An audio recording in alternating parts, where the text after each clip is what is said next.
ये कहानी रिया और आर्यन की है, जो एक दूसरे से बहुत प्यार करते थे। रिया की आंखों में अनगिनत सपने थे और उन सपनों का राजकुमार था आर्यन। आर्यन ने रिया को ऐसे सपने दिखाए थे जहां उनकी अपनी दुनिया होगी, प्यार होगा और वो सिर्फ दोनों होंगे। रिया उस पर आंख बंद करके भरोसा करती थी। उसको क्या पता था कि आर्यन की मीठी बातों के पीछे एक लालच का काला साया है। आर्यन जब रिया से मिलता है तो उसे समझाता है, देखो रिया, हमारे घर वाले नहीं मानेंगे, हमें भागना ही होगा, पर भागने से पहले हमें अपने भविष्य का इंतजाम करना होगा। तुम अपने घर से जितना सोना चांदी पैसा ला सकते हो ले आना, तभी हम नई जिंदगी की शुरुआत कर पाएंगे। रिया का पहले तो मन नहीं माना, लेकिन आर्यन की प्यार भरी बातों ने उसे सब भुला दिया। उसने तय कर लिया था कि वो अगली रात आर्यन के साथ भाग जाएगी। आधी रात में जब सारा घर नींद की आगोश में था, रिया अपने कमरे में सजी धजी खड़ी थी। उसने शादी का जोड़ा पहन रखा था जिसमें वो आर्यन के साथ फेरे लेने का सपना देख रही थी। उसके हाथ में एक थैला था जिसमें माँ के गहने और पिता के उम्र भर की कमाई थी। रिया का दिल बहुत जोर जोर से धड़क रहा था। वो खुश थी या दुखी वो समझ नहीं पा रही थी। जैसे ही वह सीढ़ियों से नीचे उतरी, पिता ने आवाज मारी, रिया।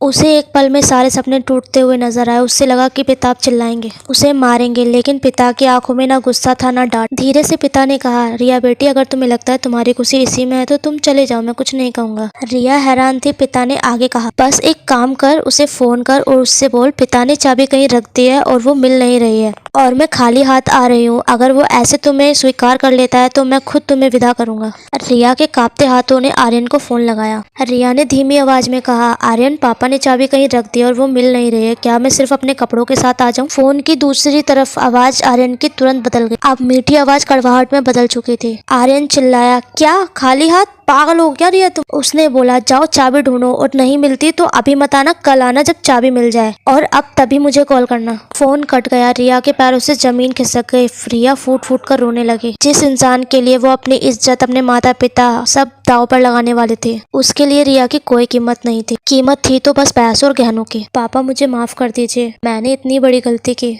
जिसे मैं प्यार समझ रही थी वो एक सिर्फ सौदा था। रिया के पिता ने उसे उठाया, गले लगाया, सर पर हाथ फेर कर कहा, बेटी, जो इंसान तुम्हें चोरी करने को बोले और तुम्हारी कीमत पैसों से आके, वो इंसान कभी तुम्हारा भला नहीं कर सकता। कहानी की सीख है कि आज के समय के कई युवा भावनात्मक रूप से भ्रमित होकर ऐसे फैसले ले लेते हैं। ये कहानी हमें कुछ महत्वपूर्ण बातें सिखाती है। सच्चा प्यार कभी अपने माता पिता को धोखा देने और चोरी करने पर मजबूर नहीं करेगा। अगर कोई आपसे पैसे, सोना चांदी लेने की बात करता है तो वो आपसे प्यार नहीं, आपके संपत्ति से प्यार करता है। माता पिता की बातें कभी कभी कठोर होती है, लेकिन उनकी आंखें सच्चाई देख लेती हैं। जो प्यार में पड़े बच्चों को नजर नहीं आता, उनका प्यार आपके लिए हमेशा ढाल होता है। किसी भी रिश्ते में अपने आप को दांव पर लगाना सही नहीं है। प्यार वहाँ होता है जहाँ इज्जत और विश्वास हो, ना कि लालच और फरेब। अगर इस कहानी ने आपके दिल को छुआ हो तो लाइक, कमेंट, सब्सक्राइब करना ना